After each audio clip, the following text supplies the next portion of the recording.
views and opinions expressed in this video are those of the creators and do not reflect the views or opinions of any individual or organizations mentioned. The content of this video is for entertainment purposes only and should not be taken as factual or professional advice. Viewer discretion. Okay, kale tuli ku ntandalo, ladies and gentlemen, twagalubaniza n'olunaku lwaleero mwebale nnyo mwebale ddala okutulaba yenna gye musinziira. Tubasiimira ddala, love yo y'amaanyi nnyo, naye tuba tuluddewo oluuso bateekako genda okulaba nga bw'oba olina ky'opositinze nga wali omwana ajja ng'agamba nti owaayi mutuwaayoko kaki just with Jajja yawedde mujja ddi okubyogerako. Yes my friend, abaana batugambira so people are laughing me. Hey, bantu bakwagala, bantu batwagala. Aposo sina gwinara byakwagala. Tukuta wiki mbili bitatandika okusiiba of Ramadan. Alhamdulillah kyebaiza Katonda. Naye agabwe tuze tubagamba batugoberera ku Now Media UG kyali waffe musaafi ekikwatagana n'okusiiba n'okwogera tebigatta olulimi luba lunaatera okusooka ate ng'eddiini eyagala mulamu. So musajja waffe naye nga gyali mu background ye abeerayo ebintu nayongerera ddala okulaba nga bitambula. Other times wendi wanne muzzukulu wa Jajja Victor the girls them sugar kwoteka ne apostle okuva Millennials for Christ Ministries, Apostle Jonathan Nalebo ekikopo abantu bakyogerako.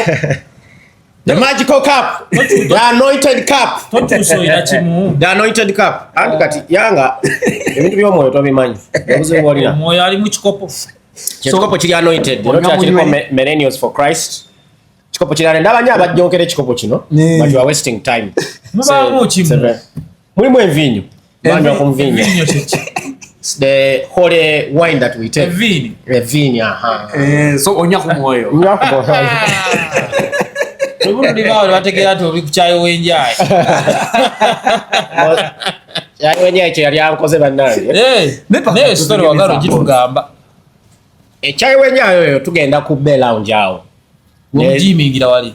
No, twali gym awo. Awo just Bell Lounge manyi wano ku Oilix wano ku Lugo bypass. Ate gym eri wayo. Tusinza sinatandika.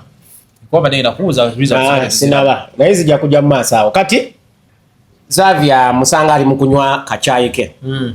No yangamba ndekero muogerako ku show kuno. Is not a celebrity. Nemugamba but I'm going to make you famous because you are a nobody. So Solomon Xavier, you are nobody but I'm going to make you famous. It's okay. Kati abali mukunywa chayi mbu alina fulu.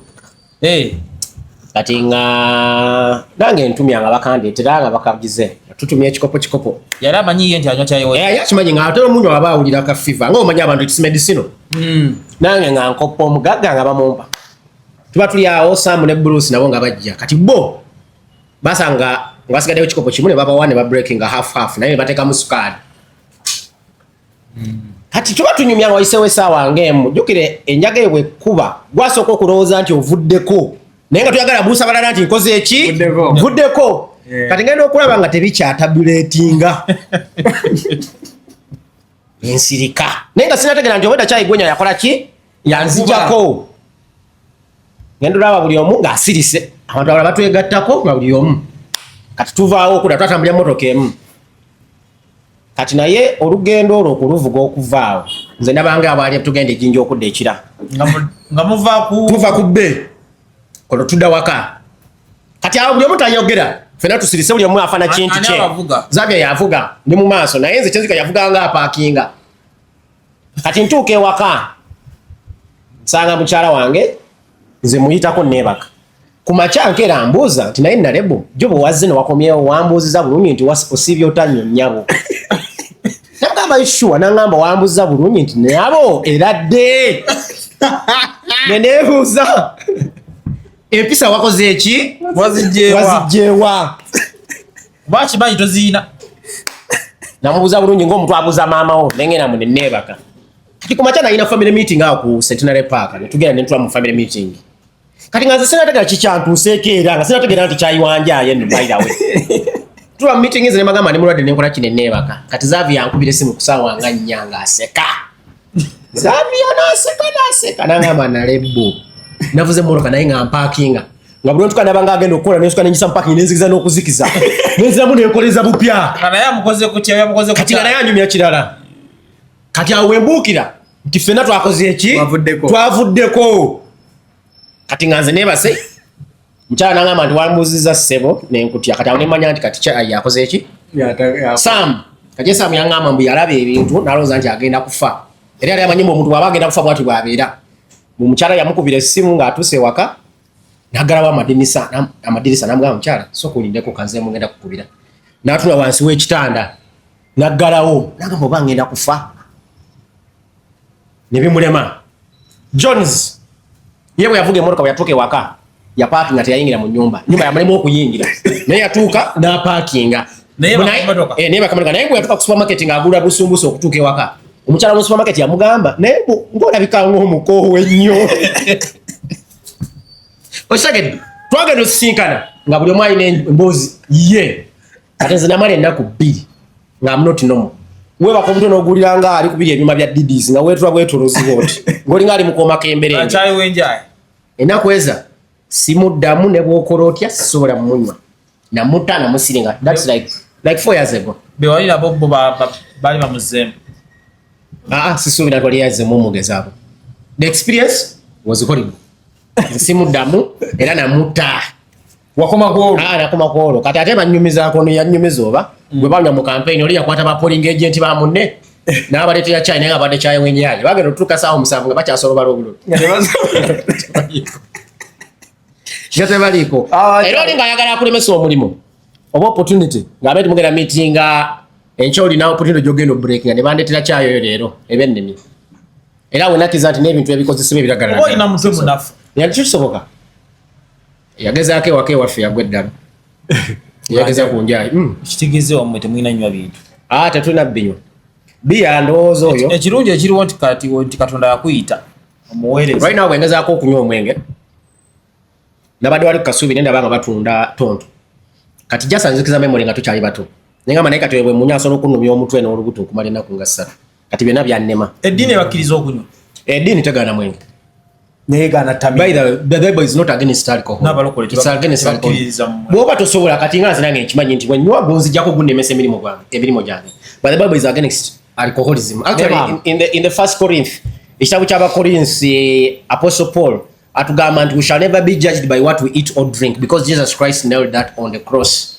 So byolya ne byonywa tebikudefininga naye byokola ng'omaze okunywa byebikola. So osobola okuba nga nze bwenywa kindeetera ekyoyo ekyagala abakazi so ekyo olw'okuba ekyo kireeta ekyo naye omwenge gusigumi ne mu byamagero ebyasooka Yesu Kristo yakola wine so ate nekirala teryagenda mu ggulu oba mugenda lwakuba nti yanywa omwenge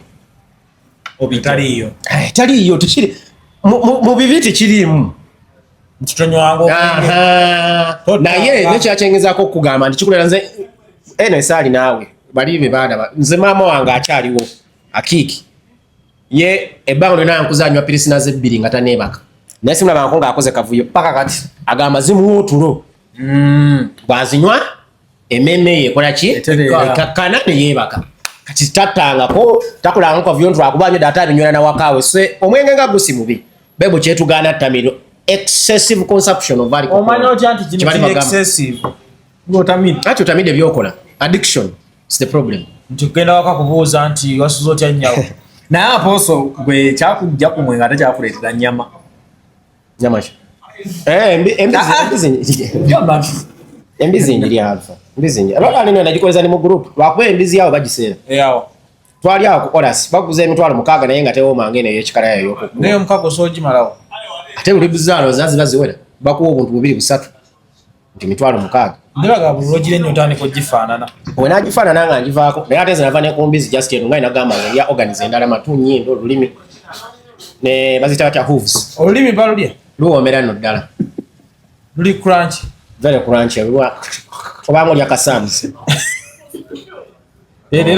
leero mbaddeko ku Sams awo mbatumiddeko bakyali bange tumidde bani ne bani abali ku Sams mwenna big up on yourself sente weziri Victoria University laja ku Joseph Biden nagambye Julius you need to organize a day tujje tushootingira awo Victoria University intake etandikanga ennaku z'omwezi 18 of this month is when 18 March ate Sunday eno tuli wamu ne Vice Chancellor Dr. Lawrence Muganga the Ebola yes tugenda ku Outward Sound ku Hana International tunyumyemu n'abaana abo at our fellowship tutandika ddala saawa nga 4 abaana balina okuva ku Hana International nga bayingira Victoria University we are powered by NRG and also of course play it loud. Ena na jogerako sebo. Ojogerako otya? Tasobola jogerako kuba sina jogerako. Kale akalira mukawulira. Okay. Katugende maaso. Briefly Apostle njagala tukone kusonga yo. Njagala tukone kusonga. Kuitira. Bizibu byansi bye bitugatta. Nale saagala nnyo okukola n'abaana bato. Alphabet sibuziza ku bantu. Bareke. Oba tebalaba olwokuba tobabuuziza bareke. Wamma Besigye, Dr. Kamukiza Besigye. Try tusuubira okumusabira okumusabira ne kutabaawo. Ekimu ku bintu bye wali wasabirira bibeerewo kyali kigenda tuukirira. Naye ekyokusabira Dr. Kiza Besigye mu church. Kuba jukira nga bwali ogaye nti bagende ku kitebo oba kikati leero kyali kya mulujjudde nti mu kanisa enteekateeka zonna wezaali ekintu ekyatuka ekisana ne kitabaawo. Tetumanyi obunkenke buva ku ki era tetumanyi kati saawa eno ate kiki oyagala ekkanisa ekole because baalaga okwagala gwe okusabira omusajja naye ate era okusabira ne kuteekebwako ebijinji ne tutasobola kumusabira. What is your take this time round nga leero amaanyi gabadde ga kkanisa naye na still ekkanisa n'ebiremesebwa? Alpha, I've already said here, is Omajaba na Uganda bano obabuuza what the government has done in 40 years. They will tell you to government en yatu otulo. Ekubya peace. Na yebera bilanti, peace is not the absence of war. What is peace? Emirembe, siwe kubanga tewaliwo olutalo. Emirembe na ye okuba nga even our freedom of worship is infringed on. It's very, very terrible. Eddembe ly'omuntu okuba nti asobola okusinza n'okusaba because naye Apostle gw'osabisa abantu ani era akedde n'aggaana. No, we are looking at a case study now. Nti Victor olaba ne mu lutalo international law allows that abantu baba bali mu muzikiti oba mu bifo by'amasinzizo obaleka, you don't bomb them, you don't harass them. Newatubadde wano mu ntalo zonna ezibaddewo, history has taught us that wabaddengawo obutabanguko, people would run to church. People would run to mosques as places of refuge. You get the point. Ngabas respecting. Yes. Even the notorious people like Amin, Obote, they respected institutions of worship. You get the point. But it's only in this government where places of worship are not respected. It has a chance Bagamba all the time, younger. If the church does not come out candidly and condemn the injustices that are being pelted on people, one day our freedom of worship is going to be melted down by this government. Ntugenda tuka ekiseera nga bye tulina okubuulira summons ze tulina okubuulira ku Sunday government ene zisaba tuzisubmitting yes oba obuulire ng'omwami w'essefu saakuyimiriddeko wali nga bw'oyogera kyonna ekitaliiyo akuteeka wali obuzibu obuliwo lwaki osobola otuuka right now ng'olina ogenda mu church okusabira just these are just prayers that we're supposed to pray for the peace, for the tranquility, for the justice towards Dr. Kiza Besigye. Wekiba ntakisobola berawo webito ebigendo tandika mpola bijje tuli ne mu church. But batalizotwala politics mu church. No. At the end of the day kichigana okuservinga purpose eba ya chiisi. Luli twalwa nga twogerako Archbishop jana ne Rome. And I must tell you, men of God that are existing right now, and we are not going to have any other January room in the future, simply because you people that are living right now, you love land cruisers, you love a fancy life more than any other thing. Bona abasumba abaliwo beetesiza byabwe tebatesa bikwata ku church ng'abantu ate werabira nnyo ekyo tukimu nti church be bantu. Church si bizimbe, si sinagogo, si temple, si kanani, si fanero, si zoe grounds. Church fe abantu. Each time you don't represent the people, then you have not represented God. So ekyaliwo mu church olwokuba nti Reverend yagamba nti simu yava mu State House nga president amukubide simu nti don't go on. Mbagamba nti we tutakeera ne tulwana any form of injustice anywhere. I'm forgetting how to phrase that bond. But if we don't face injustice, ejja tunoonya buli wamu, even where we are comfortable as a people, even in the church. Injustice etuse mu church. Etuse mu church. So we need to fight against it strongly. Kyensibye mbagamba wano buli saawa twogere ku bintu ebitunyiga wetubanga just prayers ez'omuntu ali incarcerated. Actually, it's not even incarcerated. Gwe batadde ku remand tusobola okuba nga zibeera stopped at that higher level. Then you can imagine what more is going to happen to people who are not even known. So kino nsibe nkibagamba ebbanga lyonna tulina okwogera ku bintu ebinyiga abantu. Olaba nga baganidde okusabira Dr. Kanukiza Besigye. Singa kyaki badde ekola bituufu abantu bandivudde ne bagirwanira. Bavudde ne boogera. Ne bakola ki? Ne boogera. There is nothing that has happened because we've not done enough. So mwenna ba reverend, mwenna ba archbishop, mwenna ba pastors, mulekere okuteeseza ensawo zammwe. Nze bangoba mu kagrupu kaabwe aka Uganda Church Leaders tebanzizanga mu up to today. Naye ensonga engobyamu nti ba Uganda Church Leaders abasinga bali mu kagrupu ako mwe bali bonna ba prominent pastors abo mu Uganda. Betumanya abanene. Bonna mwe bali. Big names mwe bali. Naye nze bangoba because nkera nenjogera ku bintu ebinyiga abantu. Omanyi ba pastors abasinga bali ku payroll ya government. Olaba government bwe meeting aba cabinet ministers buli Monday. Bwaba meeting amusajja ne ba planning ile kwanga waliwo budget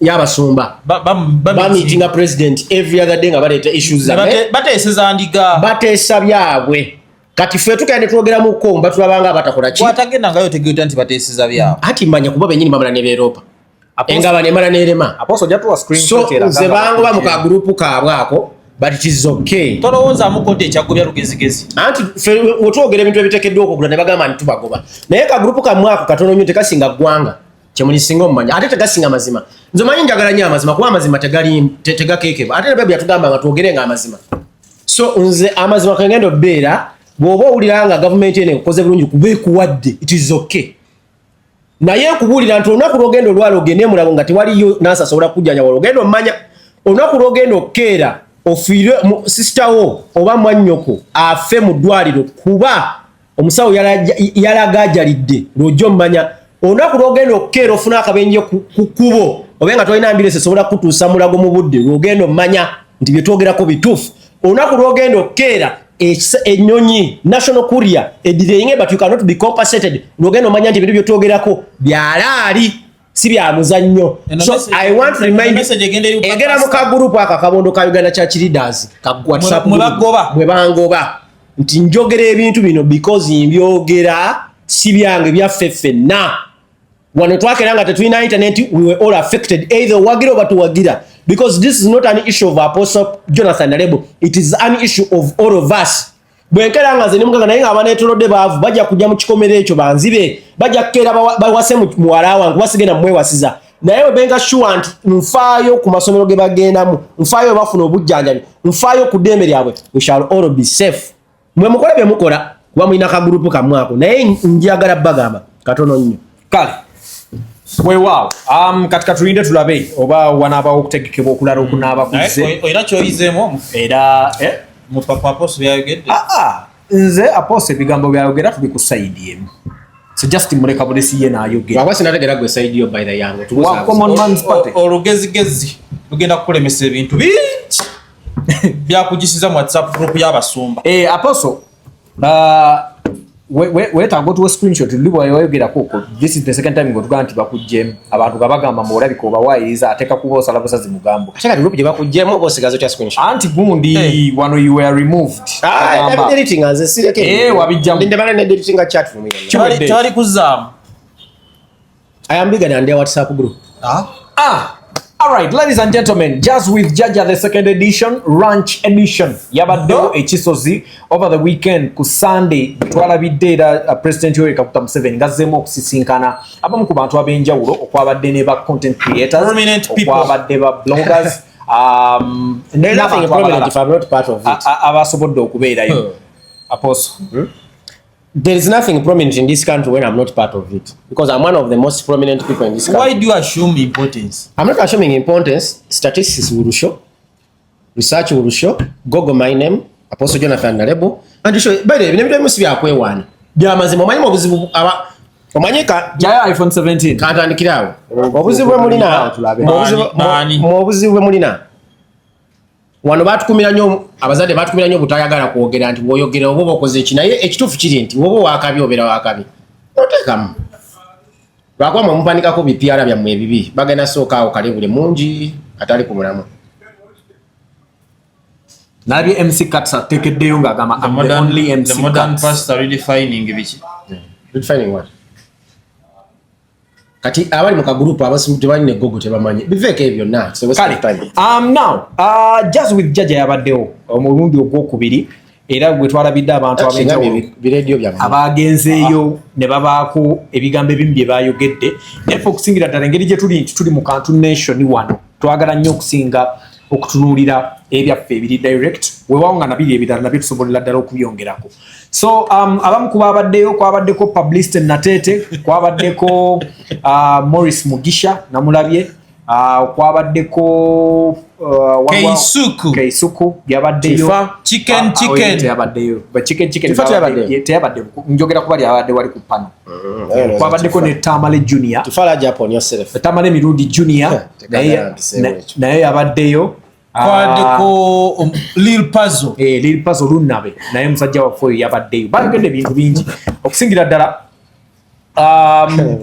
okwabadde njagala tutandikire ku nsonga ya Tamale Mirundi Junior because yesterday bwe nabadde ndi kusanyuka nga nkola program ya social buzz abantu bwe nabazanyidde video eyo mu comment section ng'abantu bagamba for the very first time oyogedde ebirimu amagezi ebirimu goweka yayogedde ebyamagezi Tamale yagambye muzeeyi nti nsaba bw'oba okola reshuffle endala eddako mu bantu ofokasinga nnyo ku bavubuka nti ebintu ebimu oluusi tebyetaaga na capital yawo naye twagala oluusi abantu abasobola otutegeera n'ebirala ye yabadde ensonga tikwata Apostle Jonathan Nalebo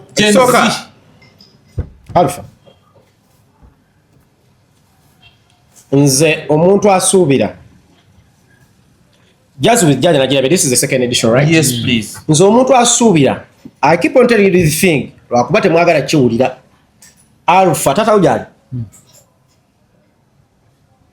Jajja ujali yes Alpha omuntu alina emyaka 8 mugumu ng'ali mu maka nga ye taata abatakyafuga makaago ebintu ebyasiiba agamba nti bino by'abaana bino bya mukyala wange nze taata nga yafa ku 7 mugumu mu 2019 naye bwe yafiira nga takyalina kyateesa waka ngera agamba baana be bakola ki bebateesa nze taata nga alina maneneden company mwigangaawo naye ng'ate ffe abakubira n'abantu be tubanja badaters ngera abagamba nti ebintu si biki si byange by'abaana. What am I trying to arrive at is that a president who is 81 years, what he says, because it could even be higher, cannot be in control. If an 81-year-old father cannot be in control of a home. Era kino kya jazz with Jajja nzo manyi sagala nnyo ku discussing minors, njagala discussing majors. But kino kintu kya jazz with Jajja. Nze wawona nkwagala kwogera ku ba content creators. Oshagede yange. Wawona nkwagala kwogera ba content creators otegere issues ezibata, where are the barriers, where are the opportunities, what are their strengths and what are their opportunities. Olina okuinvolving aba stakeholders. One, ba stakeholders abasooka be ba content creators bennyini. What are the enablers of these content creators? Are the telecom companies? What are some of the strategic policy makers to enable these people? Is the Ministry of ICT. Just we are to the content creators. Salary your telecom companies. Is it providing a network, the fiber and all those other and the too money? Salary your the policy makers, which is the Ministry of ICT. Nzija. I just saw a family union. UCC it was not represented. I tell you, UCC and it represents and I had stranded. Dubai. First, allow me construct my point. What I saw with Jajja, I saw a family union and a family rule. That President Museveni was seated there with his daughter, his granddaughter, and the wife. There were no policy makers there, which is the ministry and all those other agencies like UCC. But Dr. Mariam Nsisamulari, Salabio telecom companies. Ziriyo as key players. So ekintu kyetuliko si kya kuyamba abantu. What President Museveni is doing, everyone that makes noise is sprinkles something for you to keep quiet. But content creators bagenda wa President Museveni tebagenda kuteekayo issues zaabwe. Nze nalabye nga agaba 5 billion considering what you're issuing out 5 billion to these people. Ngova ku nsonga ki? The thing is the circle does not even exist. That's why Kasuku was saying tugenda kuddayo and we do it. Naye kankubulire $1 billion zoli mukuwaba n'abantu. There must be a proposal. The President Museveni, this is what we want to do. These are the barriers that are hindering us to do this. Wow. This is where we see the opportunities. And most importantly, this is the monitor, this is the M&E. Apostle. For sustainability. Now a billion, you're not a billionaire. That's why letters in popular. A popular zinozi kuwa za kunotinga. Oba musimu yeyo. Muli ba jenzi notinga, not interrupted. Ekiro ekintawanya mu ekyo kintu. Nti President Museveni bwatuka onagabe billion 5. Yazigabye nga asinza ku kiziyambe ki. Tanategera n'abantu bano bali bameka ebizibu byabwe byeki. Ye ekisako yawe ngena jiwa echi ye registered ki, is it a company, is it a limited by guarantee, is it a sako, byonna tabimanyi yayo get the billion 5. What does it show you? That's how the government abanga agamba nti mumakanti zomukazi wange atera nangamba nti sebo Nalebo tewali sabuni nenzija yo omutwalo nengo naye nga ne mumaka agali serious okola shopping ya wiki obe yo mwezi. So what you were tuli nenge billion 5 right now okana mukazi noziwa ba content creators bota manyiko nabo tumanyi even their contribution enkera tukera abasawo bekarakase nti abana ba intani abasawo beta ge billion 5 okubayamba bano boli mukuwa balina contribution ki. These are things that I want us to discuss at a strategic level. And kati onjagala kuletera ekisooka just with Jajja second edition osabye okulaba aba telecommunication nebelala byonna. When we looked at the artwork yabadde specific ranch edition, chances are high nti bana abantu bonna bwe bagenze eyo balayika be bakyusiza obulamwa. Naye era bw'oba bagigoberedde bulungi omukulu yasoose bakwata n'abatwala na mu farm n'abalaga ente zaabwe byabadde bya bulunzi. Kati kufuna mukko tunyumyemukko muzeeyi akuumya atya ebintu ebyakoza atya n'ebirala. Don't trivialize the conversation. Ekyokubiri kati njagala mbiko byonna obiddemu. Ekyokubiri you're talking about Kasuku okugamba nti gundi yadde tagiina n'ebirala. Kasuku yafunye appointment ne muzeeyi. Era omulundi gwe no listen anti nkuddiramu because okyogedde wali sagala kudda ku individual atuwulira aposo soko kirize owulire oyogedde nogaa nti ensonga lwaki Kasuku. That's why nkikuleetera. The first time we went there omukulembeze yagamba Kasuku akole proposal bakwatagane ne Natasha na byonna. Kasuku n'abikola ku kyensinga okutegeerako n'abigobako. So nakyo njagala okukakasa nti kirabika kikyali mu pipeline. Kino kyoyagala okwogerako Gugundi chiba atera batulaze nti sako gyeri. So teri yo they are formulating it now. It has not been in existence. Alpha, what I'm saying is no ogamba abantu kale muri ku ranch muri ku by the way abantu abalabye nga baleta issues of subs Vic Gundi Alpha egwanga lino likuze from 62 mutafuna independence egwanga lino likoze ki ba content creators they a big portion they provide very critical contribution to the economy. Na ina bagamba last time so njagala ku approaching a President Museveni as content creators, we need to identify how many younger people are employed in this sector. What is their contribution to the GDP? What are the opportunities and what are the things that are limiting them? That's why. But we quite to President Museveni atuyambe chi not going to say and to waste sente. Now for example nyangu bina bitu mubilabako wa ebikola mwali mulabye ke Nigeria nzokera President Museveni nomusabe billion 5 azibawe. Nenga President Museveni bwa akera na monetizing business ya mutemwetaga sente ze. Kenya eri monetized on TikTok and Meta. Na Rwanda yakikuze. Yes, nenga bagenda bawe billion 5. Mu Rwanda bulwanyi mulekeze funa maiza mufunye million 2. Nenga bakenda ne monetizing ga TikTok. Musigala mufuna sente. Ask for policies to help you to make money. The problem here, TikTok social media nayo mugenda kugwa. Bwe bitu ebyali. President Museveni yayagala okusula music. Yamuteka mbuvuyo. Nokola social erimu Kenzo, nokola erimu Bebekuru, nokola erimu Sindi. Divide and rule. Wakeno, wakeri ne batabanjuka. Music yago. Bwatyo bwali ate wali, gwe music wali, mucha competing awa. Mwina tulekete biriwo. Ba promoter ne bakola ebintu, ba promoter bachategeka. Right now twali na bajama ikanga mbatuletera, batana oshagede twachali ozili competitive. Gun areka mbabulireko. Sente y'obwerere tegaggawaza. Aposo, watubeera wano no. Abayimbi wano balemeddwa okukola ebintu ebyaddala because bali ku sente y'obwerere. Kankweke kyokulabirako. Olaba eri Kenzo oyo. Muyimbi wa kabi. Nekezo yava ku kintu kya international kasayida mu sente z'obwerere because you're going to spend 12 months chasing a cent ozifuna after 2 years.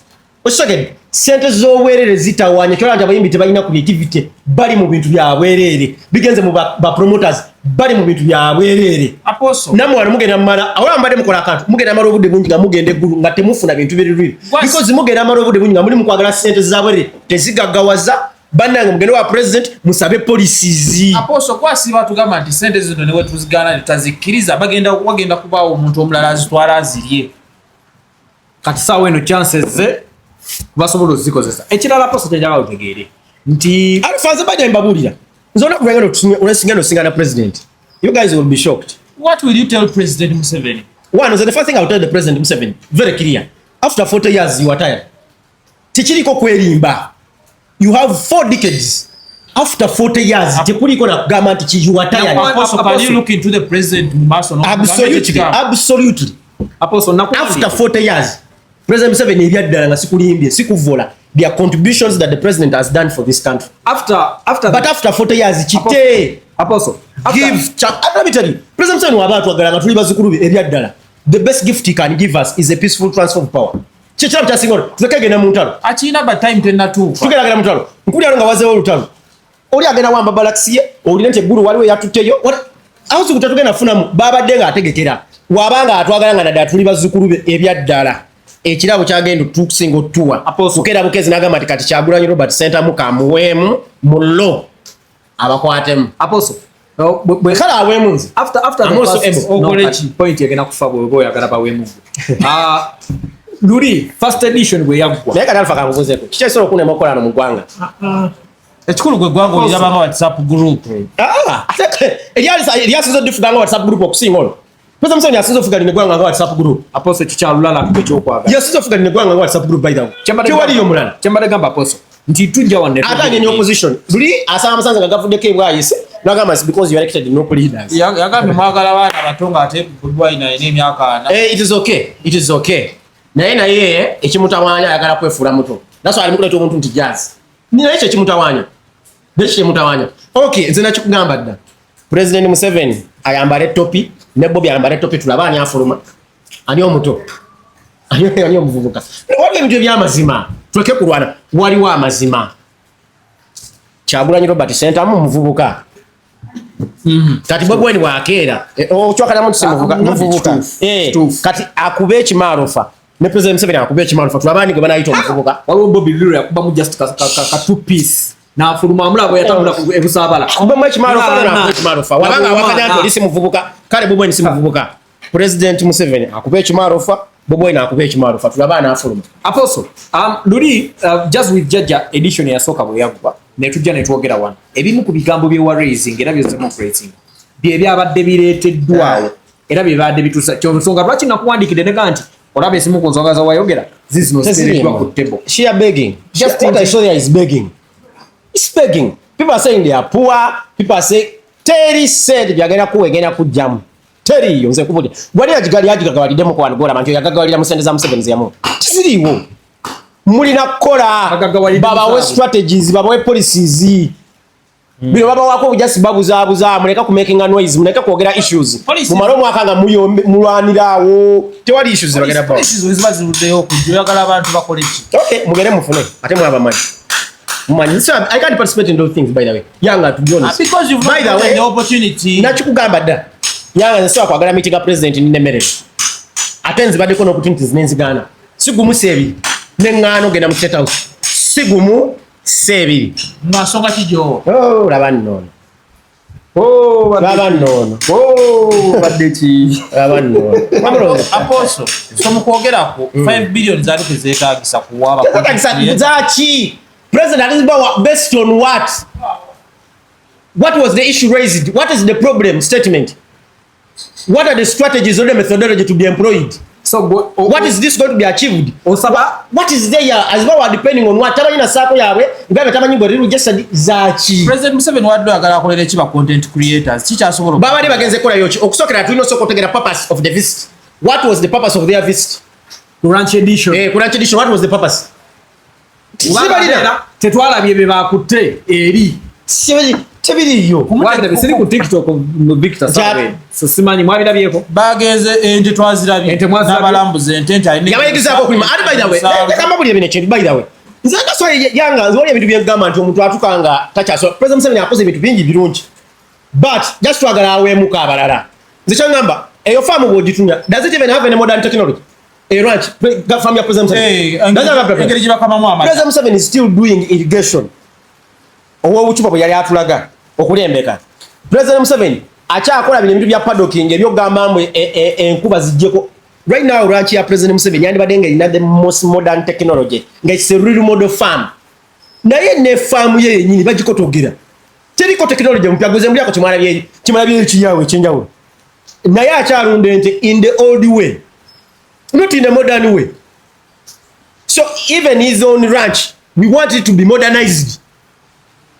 Wabatu leba nabazukulu abalage enti bannange entemu ekuwa amata bwegati n'ogajja mu booti no processing ate kati mwena akunyumiza embozi y'okuba engeri agriculture gye bamutaano intentional because Busoga ne Buganda twali tuyimiddewo okulima twalina cotton twalina coffee twalina tobacco byonna ebyo baabitta wano intentionally ne batuleetera vanilla ne batuleetera moringa ate olwamala nti ate bannange tuddeyo ku coffee nga tumaze okutta ki nga tumyera tumaze obitta abantu tukanga obulimu tetukyabufunamu naye ngeri ewaffe Busoga twalina amataka mangi ne tutandika okukola kye bayita land fragmentation kuba ozadde abaana tukyasobola bbawa mu bintu ebyobulimi tebikyasobola kuvaamu ssente abaana ne batematemako ettaka because oyagala obawa eki obusika ne tutandika ottema mu abaana twabawa obutaka bwe twabawa ate ne bakola obuzibu ne batugamba nti ate ebikajjo bye birimu ssente nga tokyalina ate eka kosobola alimira ki bikajjo kati omwana e Busoga atunda poloti y'ettaka emiliyoni 5 ajje e Kampala avuge bodo oba agende e Dubai ate namala otunda poloti y'ettaka n'agenda e Dubai ate n'agula poloti ate azimbeko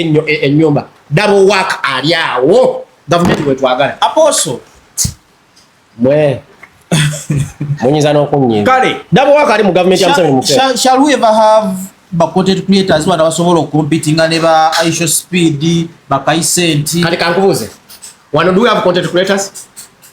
ba chicken We don't have content creators. A real content creator creates content. Chibaita content ye Mr Beast agenda n'atondawo content omupya. Aisha Speed creates content. Njagala tukera ndugamba omuntu kyagamba nti ali ku tourism agenda n'atulaga ebisolo ebiri eyo kidepo bikinanoonya yoyo content twa abantu bakola kulunale ng'oli atambula kunoonya ku discovering mmere mukola interviews.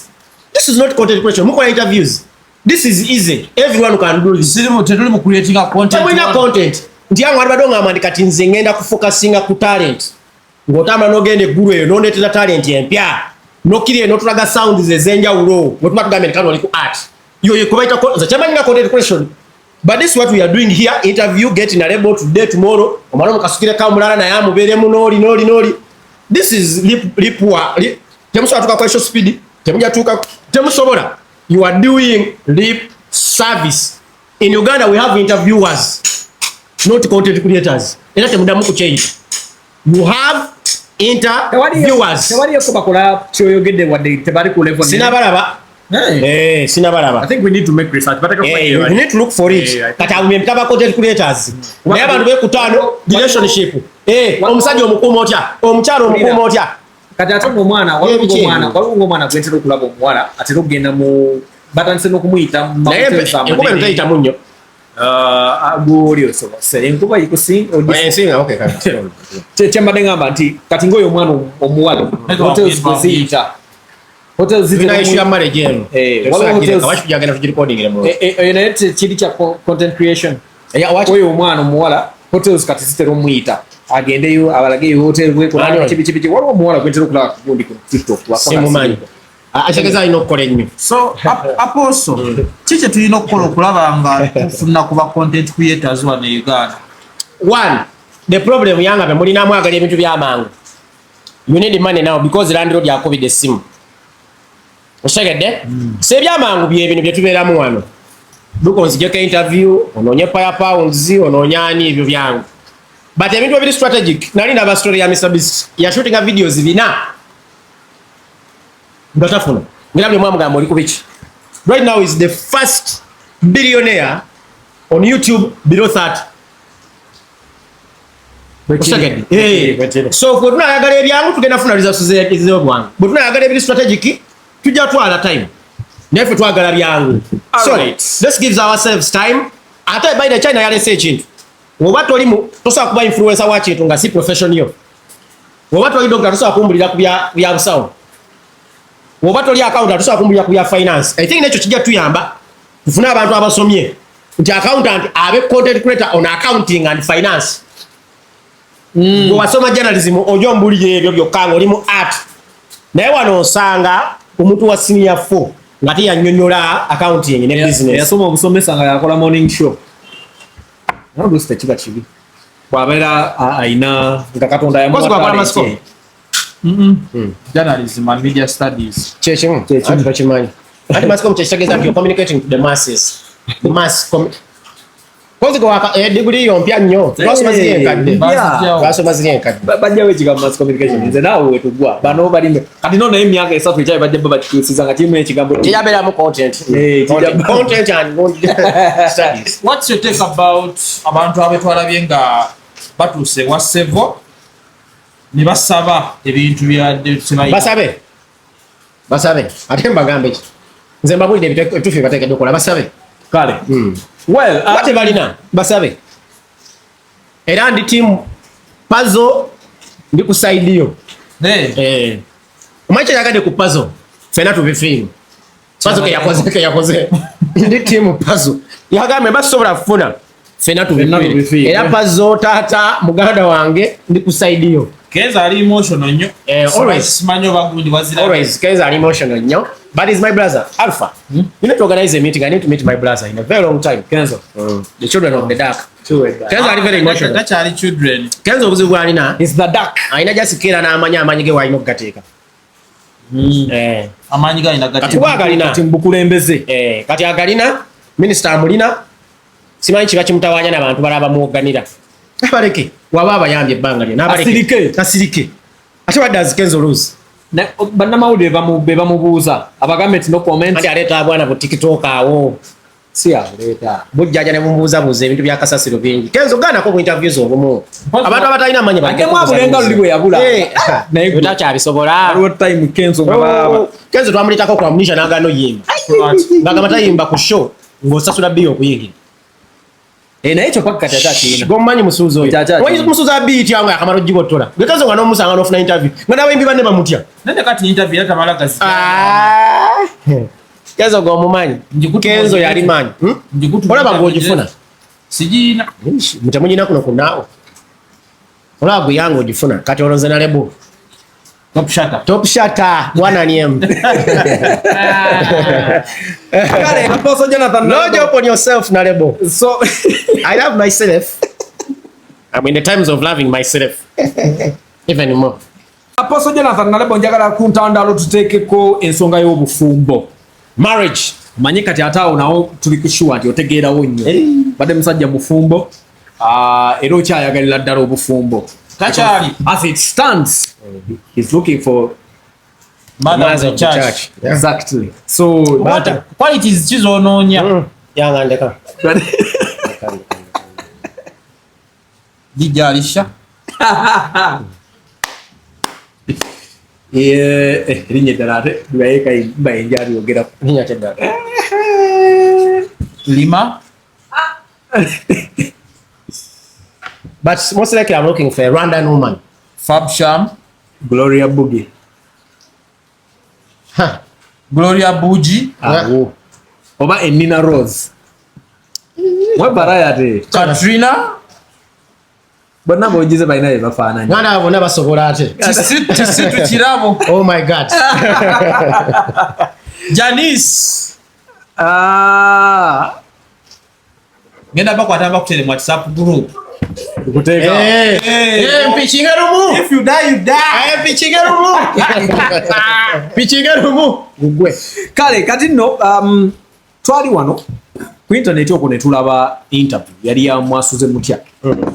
Nga Elna Nabwiso kwali ne Babu Martin Nabwiso.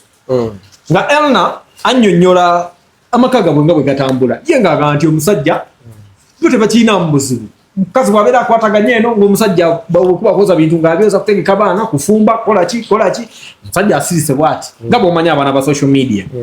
Basoka bakireeta awo nti omusajja baleka bamufuga mu maka. Biki omusajja wuyo abula kaaba. Ayagala kwewozaako naye kiganye abalala ne bagala as a man lwaki okola ebyo ebintu omukazi however much abeera busy atya buli bwe buvunaanyizibwa bwe ABCD. Tubadde tuli wano we tulikodingidde akantu kakuwa leero nga tufunye ekimu ku biwandiiko ebiraga nti Adekunle Gold ataddemu okusaba kwe okwa divorce mukyala we Simi ono mwana ayimba ng'ennyonza. Yes, nga ezimu ku nsonga ze zaataddemu agamba ng'omusajja ewaka tawulikanga musajja kyekisooka awulikanga omusajja bamufuga Ekyokubiri kyatutekeddemu wano ezimu ku nsonga endala gyatutekeddemu agambye nga man of the house awulira nga ate omukazi yamusinga amaanyi n'agamba nti bamucontrollinga mu aspects zonna ez'obulamu emotionally, financially, socially, professionally n'ebirala bingi. So agamba nti ng'okusigalawo okubanga akyayagala obulamu bwe bino biyinza n'okumugjawo ali stressed, ali depressed, asabye divorce asinga era n'agiteekamu. Obufumbo bwali bwadde butya kankuzeeyo wali kwerina Matthew ekyabwe kye bakola kikyamu. Era njagala onyonyole what is marriage, kyaki eyogera ki ku marriage. To begin with,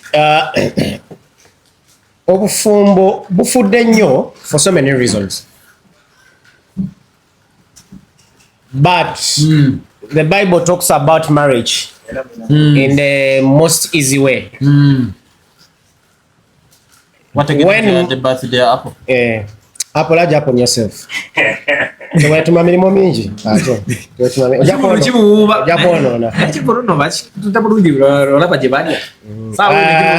Karuka sita 29th of May Serena Hotel. Karo yo mwina ko history mungi. Karo is tujja mukwera ya akantu wali managing nako wakwana nina capital mutono. Era hapo you are enjoying my fruits. Enjoying my fruits. Ebintu byensi we video. Abasinga okubeerawo ekintu nga kitandika tebafunamu nti omuti ogwona abolerero ne gutuuka okuteekako ebibala. Nina omuntu omwe yansanga ku gundi eyo ku Galaxy nga njaliyo n'agamba ebyo mweyagaliramu ebyo kati gy'olimu. Kati of course nga binali ngamba luli ku awards n'omusanga nga naye kati agaziwa ebyo muno tuba babikola bwe wabikola n'obirekawo abaana ne bamaintaininga paka kati ekintu basudde bali bali mukusula Galaxy bali bali mukusula Galaxy bagisuula batya bano bayange basudde Galaxy bali balina mukolawo mall okumanya nti Uganda's #1 radio station okumanya nti basudde Galaxy bataddewo mall kuliko ebisulo eya B&B nyanga awagenda bawo gatira omutawuni wakati gaggawe byasinga okwagala ye difference yenkolo. So Karuka Sita 15 Kampala Serena Hotel, the power within. Karuka Sita kategeeza kyaka kantu eri okuteeka kaka mungu tusobola kanyonyola aka power within bamani bakantegeeza bulungi bangamba oba wegendereza omuyimbi nga Karuka Sita ebbanga lyabadde mu industry n'ebintu bya zaako mother business woman ati era nakyo waliwo abagenze mu kuzaala ne babanga era apo bangamba ezimu ku achievement ze zakoze ne Karo kuzaala safi yagireta nga achievement ye omukazi nagenda nazaala naye nakomawo nga akyali ku pace ye ekyo sebo si kintu kyangu. So byonna ebyo tugenda bado okucelebrate Karo aba anoonya birth certificate y'omwana ate akubira apo anti apo ye manager asobola okumanya ebintu byonna amanager newaka abantu baba managers baba damagers. So power within buli amanager ng'omukazi aba damager 29 amalizaayo noonya of May tugenda bera Kampala Serena Hotel show egenda okusooka ku Kampala Serena Hotel after renovation. Nayo record kikulu nnyo ekyo omanyi kati abantu badde bagenda nga balina bye basuubira okugira biki ekyo nakyo tukitundirako kuba kati gwomanyi bwefaanana okyalina kiri ekifaananyi ekyo wetujja olabira wa seminti akazi kweyo show. So Karo nze njamuwa shay eyiyejja that's why I'm very reserved wali maaso yaman oyina bingi byomwogerako okuva kwa Angelwa siriki byonna banyumiza yaba wa myaka emekonge yali mu mweji emyaka ebyo bakunyumiza kuba yali ne Zavi kubanza Zavi eyewitness wange awona paka wano n'ensonga lwaki bandigenze ne bamuwagira eyo edition ngenda gimuwa nyonyole n'amaanyi ge gali kuba amaanyi agalina n'obunafu bwe sijja geetaagako obunafu sijja bwetaaga tugenda kufa ku maanyi ga Karuka Sita wano ayo omu ku bayimbi abajja ku altered sound ng'ovuddeyo ebyo kyali wange yesi mulinaako obuzibu tuddeyo wali mbalina ku balala nina abayimbi abaninako obuzibu naye ndo sikyalina bazimbi balinako obuzibu nalekera olwana nabo ate waiturwana nabo wali oyogeranga bintu bwe buzibu tebabyawula. We've gone back to marriage. Tugende ku church ne marriage. So I was saying in the book of Genesis chapter 2 verse 26 if I'm not mistaken talks about man leaving his home and spreading fast to that of his wife and the two shall become one. But continuing ejja kulaga nti all we need to see on that function is the witnesses. Abazadde b'omukyala, abazadde b'omusajja bwe babanga bwe bali as witnesses obufumbo bwabukoze eki buba bubaddewo. Adam teyakuba mbaga ne Eva but they were married. Actually they batandika institution ya marriage. The law of first mention in chapter 2 verse 25, I think verse 25 or 26 is where a man shall spread first that of his wife and the two shall become one. Now awo obufumbo bwe butandikira bino ebirafu naffe bye tukola just kwejjala byamu malala naye gwe kasita okwata omukazi n'omutwalo wa taata n'akutwalo wa taata we obufumbo buba bukoze eki ate abazadde kasita bakkiriza. Ensonga lwaki tujja mu church ne tukola church which is an event. A church marriage is an event. Tuba tukuta obufumbo obwo nga tubututene wa Katonda abweki omukisa nti nkera ne ngamba nti that is my man of God who is going to bless my marriage because we honor the offices of men of God. So tetugamba Katonda naye abweki omukisa. It is simple an event. Naye olw'obutamanya lw'Abafirika ffe tukola emikolo egy'obufumbo gya mirundi actually ebiri. Tukola traditional marriage okwanjula ne tweddamu omanyi government Uganda waliwo double waka twayongerawo n'okukyala kati wona tuli mu double waka soka kukyala kwanjula ate nokola n'embaga wona tuli mu double waka okola ekintu kyekimu multiple times. Abantu kyebatamanyi nnyo by the way ku mbaga ey'empeta it is an issue of the law kintu ky'amateeka. That's why bakuwa ne certificate olunaku olwo nga bw'oregisteringa company ne bakuwa certificate of incorporation bagikuwa nti ekyateekesaawo ekintu ekyo kwagala protecting rights zo ne zoono nti bwe tukera ne twawukana mu bufumbo omusajja n'omukyala nga baawukanye olina share yo nange nina ki share yange. It is an issue of the law. Naye obufumbo butandika luli olunaku lw'okkiriza okubeera n'omusajja ono nti ye bba wange ye mukyala wange. That's when marriage begins. Ekintu ky'empeta is a symbolism ky'Abajju kyateekebwangawo when you want to make a covenant. We muba muliwo ffe tunakiyita tutya covenant kiyite ki okusala omukago kubanga okusala omukago empeta wevamba. That's why you see even when the prodigal son happened nti taata bwe yaddawo n'omwana oyo kissed him and also gave him a ring to signify buli omukago. So obufumbo si ye empeta mwena gye mulwanirira. Omanyi abala bakuno they prepare themselves for the wedding day but they never prepare themselves for marriage.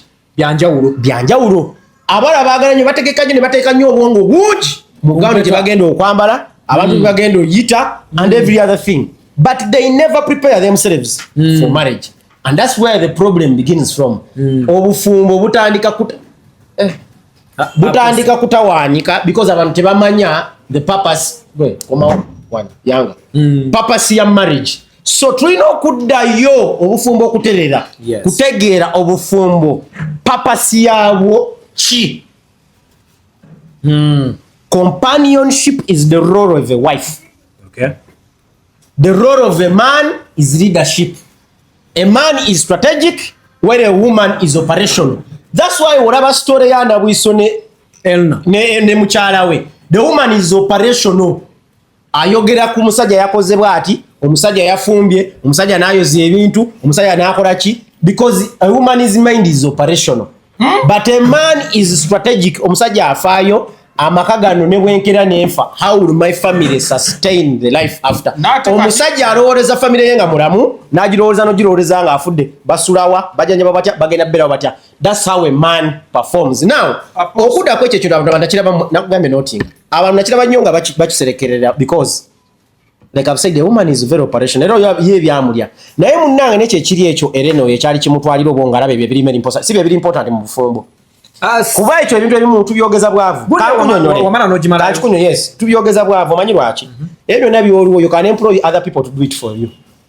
You can employ machines kati wanaabira ne dishwasher bwanaabira ne washing machine ebyo nabigenda ebyo bwavu bye butawanya. They are not the most important things in your marriage. Ne dishwasher era gwakwata ebintu n'ogiwa si ebe bikoze ye byagamba nti oli bwakola chai naye yakiraga yakireta mu mbeera yakulaga nti we share responsibilities tebikyali byaluli and I've told you that they are not the most important thing but if they are the most important it is okay but I've clearly told you the biblical roles of the two of us obo chitegedde that a man will remain strategic where a woman is operational. So mulekere nyigira bakyala nga balabye because for to them it is what is important.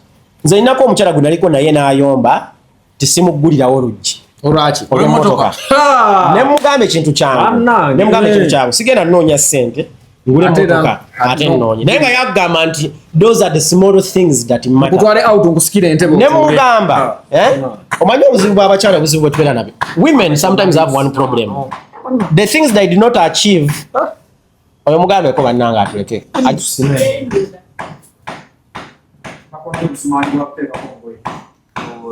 ndabanga ekiyigo ebiseera ebimu bwe tubeera nakyo women balina buzibu kinga ekiyigo omanyi ekizibu ky'omu bufumbo omukyala ebintu taata we byataakola omwana byasuubira okukola asuubira bifunamu gwe that's the problem si kibi but a woman wants to achieve what she did not get with the father and also what she has failed to achieve through you as a man. That's why kizibu nnyo okusanga omukyala akugamba nti najja mu bulamu bwo tukole yajja kufulfiringa dreams ze mu ggwe eyo kyekigambisa nti abakyala basinga okufuna mu marriage. Exactly, kyo kituufu. Era tugenda sangayo omusajja akugamba nti nze bannange nakuba embaga ng'akyewaaliramu. Omusajja asobola okugamba ennyo asobola okugamba nti nze nina omukazi naye teri musajja eyeewaalira nti nze nakuba embaga because it does not benefit to a man.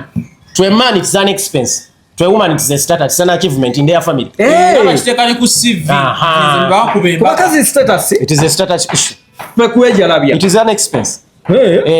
naye aposo era ffe abasajja gwe tugamba nti ogenda mu bufumbo tugamba oyingidde komera. Would you advise someone omusajja ina ali yatulaba okuwasa kati obaddeyoko marriage is a good thing but marriage is not for everyone. Eno yakola bannanga nemesa okwogera kyomanya naye simutegeera naye tugende maaso aposo obutono nnyo tebusinga nkuba oba tebusinga ddoboozi lyange kuba nange bandikodingira akasa mukamwa. What I was saying is abantu amadde church zino zinimbye nnyo abantu ebbanga gwanvu ne bakola fellowship ez'enjawulo ez'obufumbo, holy communion, on matrimony and all that. Please, not everyone is going to get married. That is the sad truth. Marriage is a gift like all other gifts. It's not for everyone. It's not for everyone. Yango olina gift ey'okulaba wali omuntu atagenda alaba era nga kyafuna gift y'akulaba. Era mu ddiini yaffe bakiyita kyengera. Wali alina gift y'okutambula n'okuwunyiza nga gwe togirina. Kituufu. Wali omwana eyafa at birth gwe n'ofuna gift of life. So every other thing y'okubatiza okubatiza so not everyone is going to get the gift of marriage. Actually Jesus Christ was not married. Wasn't he anointed? Apostle Paul was not married. Wasn't he anointed? Actually Apostle Paul tells us one thing, that it's actually better for you to even stay single because no one is going to go to hell for being single. But it is going to be very bad for you to be married and not fulfill your obligations as a married person. As a woman, not to honor your man. As a man, not to provide for your home, not to protect for your home. It's going to be very bad. Actually, God prefers you to be single because when you are single, you devote more time to him than when you're married. Anti ojja n'osaba mu Katonda omwana, bw'akuwa omwana n'ogamba nti kyasobola kujja ku church because nina okulabirira omwana n'omusajja. Okitegedde? So, but yet when you don't have those responsibilities, you commit. Actually, faith. People that have been ascended to the pulpit, Apostle Paul tells us in the book of 1 Timothy, we must be men of one wife.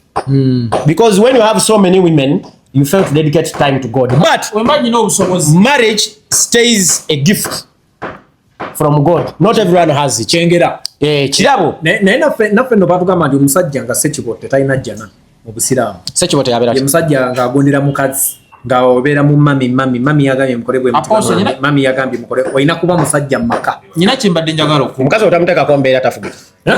Nyina kyembadde njagala mukazi beetagako embeera olina omulaga buli ssaawa nti gwabimala. Lately abakazi balaze nti ate kati bebakola ebintu bali strategic ng'abasajja bali operation. Simanyi oba okimanyi ekyo ewaka ewo nedda bangi bendabye omukazi yafuga ewaka alina ssente yakola buli kimu. Omanyi ssente kirabo nakyo kirabo bugagga. Fena tetugenda omanyi ne kyaki mwezi balimba mwena temugenda kugaggawala. Wealth is also a gift. Mulimu abagenda babaavu, mulimu abagenda okukolera abalala. Era ezo ensala z'osaba okukyusa ekiro ne musula mu over 19 za bugagga abamu mugenda kukolera abantu oba mugenda tukolera. naye mulimu abantu abagenda obbeera n'ekirabo ky'obugagga kuba Katonda yakiwa ndowooza nawe Kurani bw'ekyogera. So bw'obeera n'omukyala ng'alina ekirabo ky'obugagga kirungi, naye era omukazi bw'akaya n'afuna ssente ezo azireeta ewaka n'abuuza yanga nti gwe taata mu maka muno tukoze tutya? Yes. Kimukakatako. Keko Adamu ne Eva bagundi ke bayimbako. Kuba g'osigala oli strategic. Kituufu nnyo. Abakazi buli kimu bagamba nti what a man can do. Anti bwe bizibu bye tulimu kyona nti bali mu kubonaabona reasons in single motherhood. Ate kankulya ku teri mukazi yali atadde maanyi ku musajja n'awangula. It is just a matter of time. Teriyo kankikudde munyanga. Teri mukazi yali atadde maanyi ku musajja. Nze kankweke practical examples. Zali abaddewo wano ebbanga lyonna nga w'amaanyi ng'ensi yonna emuyayaanira. Yamaliriza yeefunidde akantu ke. Omusajja we. So buli musajja ali complete. Buli musajja we. Kyeni mugezaako otegeeza. Omanyi bajagamba nti nkuba but these are facts. Teri mukazi yali atadde maanyi ku musajja n'awangula. At the end of the day, a man is the prize. Zali would want to be called nti mukyala gundi. Mukyala lutaaya. Yes. Kyolaba akitukuba nnyo, kyolaba akitupikako. Another example I was going to use is for my friend. I will reserve. Bible yogera ku ba single mothers. Bible yogera ku Katonda ye biggest provider waabwe for everyone. So Katonda abakikutaddemu, God will create a way. Nyina kyali wange yangamba nti okuwasa single mother ne waba yakuzaddemu. Omunyumizi. I think we can come to the end. Come to the end. Maye ensonga ya marriage eyo post. I have reservations because any practical nnyo tugendi. But marriage Atabuse tumaliriza banaye mubeere bulungi mweraba. Bannange yavuddewo